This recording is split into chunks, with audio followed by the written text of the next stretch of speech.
Hello everyone, kitchen for অলে আপনাদের সবাইকে স্বাগত।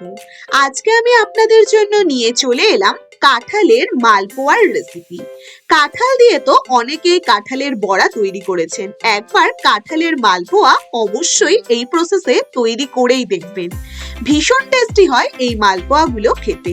চলুন তাহলে পাশে থাকুন আর দেখতে থাকুন এই রেসিপিটি।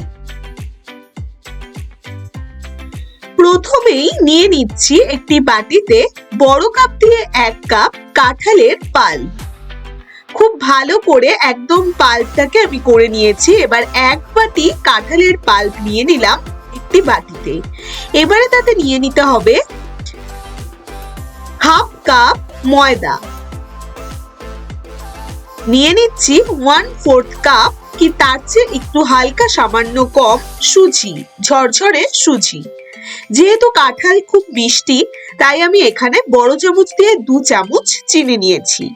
এবার যতটা পরিমাণ দুধ লাগবে, আমি এখানে 1/4 কাপ মতন দুধ নিয়েছি। এবার যতটা দুধ লাগবে অল্প অল্প পরিমাণে দুধ দিয়ে খুব ভালো করে ব্যাটারটিকে গুলিয়ে নিতে হবে।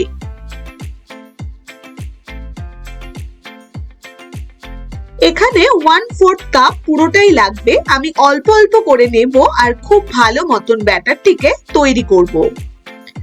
এই কাঁঠালের বড়া তো আপনারা অনেকেই খেয়েছেন, আর কাঁঠালের বড়া খেতেও ভীষণ টেস্টি। ঠিক সেইভাবেই তৈরি করা যায় একটু অন্য প্রসেসে কাঁঠালের মালপোয়া।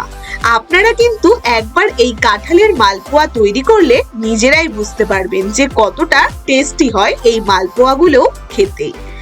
এবার আরো সামান্য দুধ নিলাম, নিয়ে এবার খুব ভালো করে ব্যাটারটিকে তৈরি করে নেব।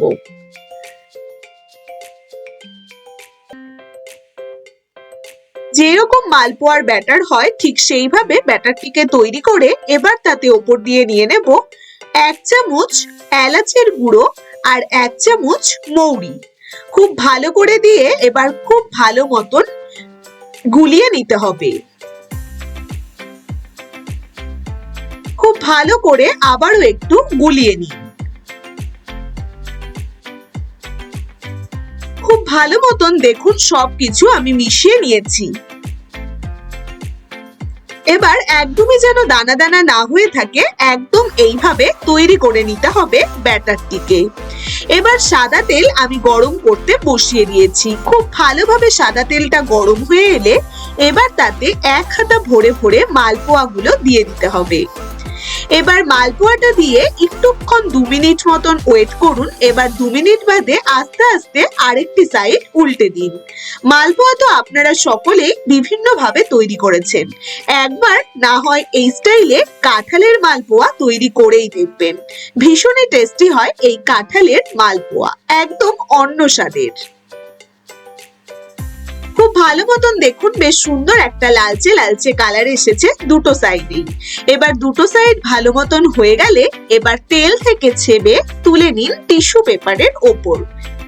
এইভাবেই সেম প্রসেসে আমি আপনাদের আরো একটি মালপোয়া তৈরি করে দেখিয়ে দিচ্ছি। একটি সাইড হয়ে গেলে এবার আরেকটি সাইড উল্টে দিলাম। এবার দুটো সাইডে যখন এরকম লালচে লালচে কালার চলে আসবে তখন আস্তে আস্তে সুন্দর করে তেল থেকে ছেড়ে তুলে নিন। তুলে নিয়ে এবার গরম গরম একটি প্লেটে তুলে রাখুন। এবার আমি বেশ কিছুটা শিরা তৈরি করে রেখেছি। শিরাটা যেহেতু আমার একটু গরম আছে হালকা, তাই আমি মালপোয়াগুলো ঠান্ডা করে শিরাতে ডুবাবো। দুটোই যদি খুব গরম থাকে তাহলে কিন্তু মালপোয়াগুলো একদমই ভেঙে যাবে, তাই একটি ঠান্ডা একটি হালকা গরম রেখে রাখতে হবে। এইভাবে প্রত্যেকটি মালপোয়া আস্তে আস্তে শিরাতে ডুবিয়ে রাখুন। শিরাটা এখানে উষ্ণ গরম আছে আর মালপোয়াগুলো একদমই ঠান্ডা করে নিয়েছি। এইভাবে ডুবিয়ে রাখতে হবে 10 মিনিট। 10 মিনিট এইভাবে রেখে দিলেই একদম তুলতুলে কাঁঠালের মালপোয়া একদম রেডি। এবার সুন্দর করে প্লেটে সাজিয়ে গরম গরম পরিবেশন করুন এই জিভে জল আনা কাঁঠালের মালপোয়া।